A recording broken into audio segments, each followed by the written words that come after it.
오늘의 주인공은 바로 이삭이라는 인물입니다. 이슬람과 유대교, 기독교가 아브라함의 두 아들에서 갈라져 나온 것으로 전해지는데요. 아브라함의 첫째 아들이면서 첩의 자식인 이스마엘이 이슬람의 선조이며 둘째 아들이며 본처의 자식인 이삭이 유대교와 기독교의 선조로 알려져 있습니다. 물론 이는 이들이 따르는 구약성서의 시각이며 이슬람에서는 이스마엘과 이삭의 역할이 정반대로 전해져 내려오고 있습니다. 이삭이란 이름은 라틴어 발음으로 본래 히브리어 이츠하크에서 왔으며 개신교에서는 이삭이라고 발음하기도 하며 그가 웃을 것이다 라는 뜻을 가지고 있다 합니다. 기원전 13세기에 쓰여진 우가리트어 문서에는 가나안 종교의 신 엘의 인자한 미소를 의미한다고 언급되어 있습니다만 구약 성서에서는 엘이 아닌 이삭의 부모인 아브라함과 사라의 웃음을 뜻한다고 합니다. 그 웃음이란 그들이 자식 없이 이미 노쇠하였을 때 엘로힘이 그들에게 아들을 주겠다는 약속을 하자 아브라함은 어떻게 100세가 되어 자식을 낳을까 생각하며 엎드려 웃었던 일이 있으며 후에 엘로힘의 사자가 다시 한번 이 이야기를 하자 장막 뒤에서 듣고 있던 사라가 이 나이에 말도 안 된다고 생각하며 웃었던 두 에피소드를 뜻하는 것이라 합니다. 기독교 영향권 안에 있는 국가들에서는 그의 이름을 심심치 않게 접하실 수 있는데요. 영미권에서는 아이작이란 이름이 많이 쓰이고 유대인들 사이에서는 이츠하크라는 이름을 자주 볼 수 있습니다. 한국에서도 그의 이름으로 유명한 프랜차이즈 토스트 가게가 전국적으로 알려져 있으며 이삭이라는 이름을 본명으로 사용하는 사람도 간혹 보실 수 있는데요. 이들 모두 이삭이란 한 인물을 뜻하는 것입니다. 아브라함의 아들 이삭은 40세에 아버지의 고향인 메소포타미아에 살고 있던 오촌 조카 리브가와 혼인합니다. 그 뒤 얼마 후 아브라함은 세상을 떠나는데요. 이때가 그의 나이 175세였다고 전해지고 있습니다. 이삭은 여러모로 아버지와 닮은 삶을 살았는데요.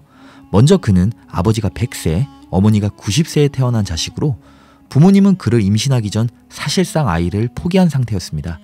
이삭의 아내 리브가 또한 혼인후 오랫동안 임신을 하지 못하고 있었는데요. 이삭도 아버지 아브라함처럼 야훼에게 기도하여 그로 인해 자식을 얻었습니다. 이때가 그의 나이 60이었다고 하네요. 그가 얻은 자식은 아들 쌍둥이였으며 첫째가 에사오, 둘째가 야곱이라 전해지고 있습니다. 그는 장남인 첫째 에사오를 심하게 편애했고 그 때문에 둘째 야곱은 장남이란 명분에 욕심을 갖게 되었으며 이것이 후에 형제 간 벌어질 비극의 시작이 되었습니다. 이 이야기는 뒤에 야곱 편에서 자세히 다루도록 하겠습니다. 아브라함은 생전에 아내를 누이라 속여서 2번 파는데요.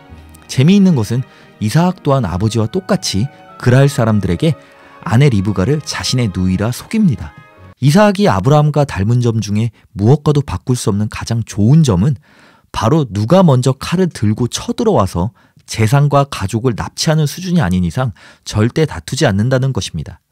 아브라함에게 이런 일이 있었죠. 당시에 엘람왕 그돌라오멜을 섬기는 여러 나라의 왕들 중 소돔의 왕과 고모라의 왕을 포함한 5왕이 그를 배반하자 전쟁이 일어났는데 그돌라오멜과 그의 추종 세력들은 배신자를 처단하기 위해 이곳저곳 정복하며 쳐들어오기 시작했고 결국 두 세력이 시딤 골짜기란 곳에서 최후의 접전을 치룬 끝에 소돔의 왕과 고모라의 왕이 패배합니다. 이 시딤 골짜기에는 역청 구덩이가 많았는데요. 역청이란 유전에서 석유가 오랜 시간 동안 휘발하면서 자연적으로 생기는 천연 아스팔트라고 합니다.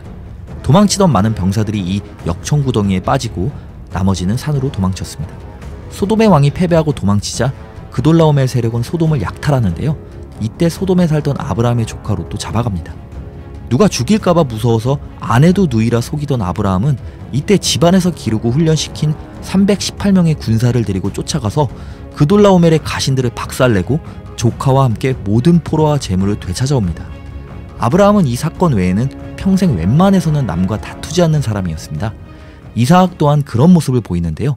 그랄이란 곳에 머물 때에 그가 하는 일마다 잘 되어 어느새 거부가 되었고 그 지역에 살던 블레셋 사람들이 그를 시기하여 그의 아버지 아브라함이 파놓았던 모든 우물을 막고 흙으로 메워버렸습니다. 후에 그곳의 왕 아비멜렉이 찾아와 이삭에게 너의 세력이 우리 세력보다 거대해졌으니 떠나라고 하자 이삭은 다투지 않고 그곳을 떠납니다.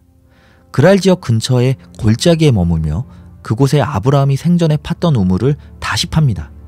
얼마 후 이 우물로 그랄 지역의 목자들과 이삭의 목자들이 다투자 그는 조용히 다른 곳으로 우물을 또 팝니다. 얼마 후 또 그들이 다투자 쿨하게 다른 곳으로 옮겨서 또 다른 우물을 파는 모습을 보여줍니다.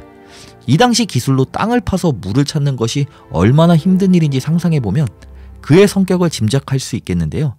이삭이 파는 곳마다 물이 나오자 그랄왕 아비멜렉은 그에게 정말 야훼가 함께 있다고 생각하고 그를 찾아와 화해하고자 합니다. 이삭은 처음에는 너희가 나를 미워해서 쫓아내놓고 왜 왔냐고 하지만 이내 그들과 평화협정을 맺습니다. 이삭은 이후 여생을 평화롭게 살다가 180세의 세상을 떠납니다. 그는 성서의 여러 인물 중 가장 평안한 여생을 보낸 것으로도 회자되는데요. 그는 유년 시절 아버지의 손에 의해 야훼에게 인신공양으로 바쳐질 뻔한 경험 말고는 아버지처럼 먼 지역을 유랑하지 않고 가나안 지역 안에서만 움직이며 살았고 어떤 전쟁이나 위기가 없는 삶을 살았습니다.